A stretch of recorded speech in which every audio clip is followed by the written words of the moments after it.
Being broke doesn't mean that you're lazy or dumb. It usually means that you've been surviving without a system.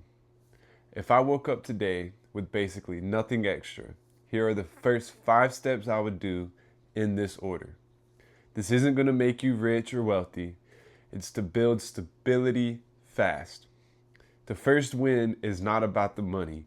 It's about building traction. When I say broke, I mean that your money runs out before your next payday. You have no savings, you have a lot of debt, and every bill feels like a crisis. The goal here is not luxury. You're giving yourself some breathing room. We're aiming for control, stability, and momentum. We're not going to fix everything today. We're stopping the bleeding and building traction. Step 1, stop the bleeding. Go into freeze mode. Stop unnecessary spending for 7 days. Not forever, just 1 week. Long enough to break the panic cycle. No eating out, no shopping online, and no I deserve it spending. This isn't punishment. It just gives you space to think. This works because being broke is often a speed problem. Your money leaves faster than you notice. A 7-day freeze creates instant awareness and stops the paycheck disappearing problem. Once you've slowed down your spending, you need to face reality fast. Step 2, get clarity. This only takes about 10 minutes. All you got to do is grab your bank app and your notes app. This is not to create a full budget. It's just giving yourself a survival snapshot. Write down these 4 numbers. How much money do you have right now? When is your next payday and how much do you expect to receive? Any bills due before your next payday? And any minimum payments on debt. You're not trying to make yourself feel guilty.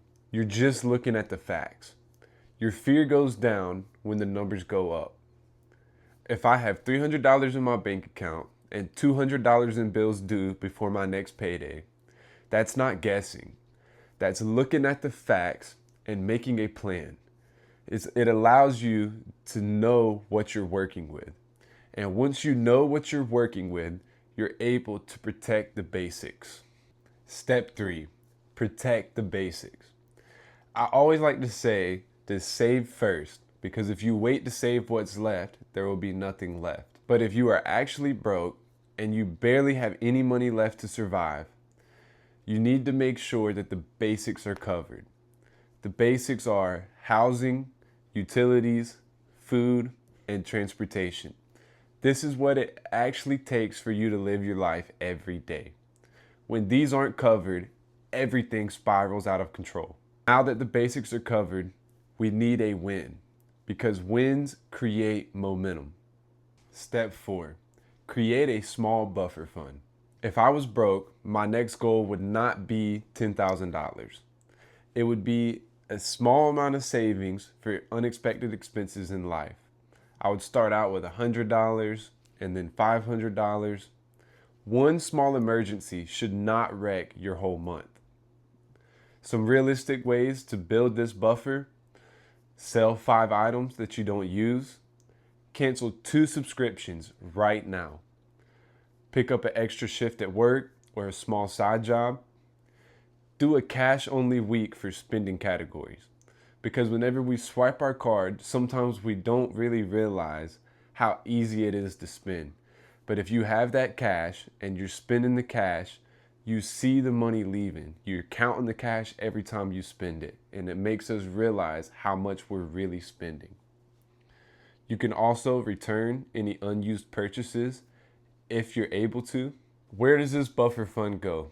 You want to put it in a separate savings account. You don't want this in your checking account, because if you're struggling with spending money, you're gonna end up spending it. A buffer fund makes unexpected expenses go from panic to annoying. Now that you have a small savings for unexpected expenses, you need to build a system so that you don't fall right back into broke mode your next payday. Step 5, build a payday system. End the broke cycle. Most people go broke within the first 72 hours of payday. because money gets spent before it gets assigned. Here's the simple payday order that I would use if I was broke. Cover the bills first. That's the 4 basics that we talked about earlier. Then you want to make sure that you save a little money towards your buffer fund and cover your weekly needs, and then any debt minimums that you have, and set aside a small amount for guilt-free spending. This guilt-free spending prevents you from binge spending because you know that you have a small amount that you can spend on random purchases that you feel like you want. A small planned amount beats a big impulse swipe. Now that you've built a system, let's go over what not to do, because this is where people get stuck. The most common mistakes people make. Most people will try to fix everything in 1 week. That's not even realistic. It takes time to change anything, and anything worth doing doesn't come fast. Don't start investing while you're overdrafting money. Don't make a perfect spreadsheet and quit in 3 days. It's okay to make an imperfect spreadsheet as long as you will continue to do it. You can always improve on things, but don't try so hard to make it perfect that you give up. Don't shame yourself. Shame makes you avoid even looking at your numbers. You just want to look at the facts and know what you're working with and know where your money's going and start to tell your money where to go. Progress beats perfection every single time.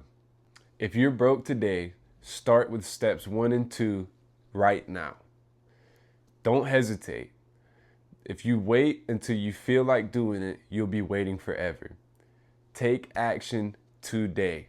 If you enjoyed this video, please leave a like and comment down below which step you think would help you the most, and subscribe for more practical financial advice.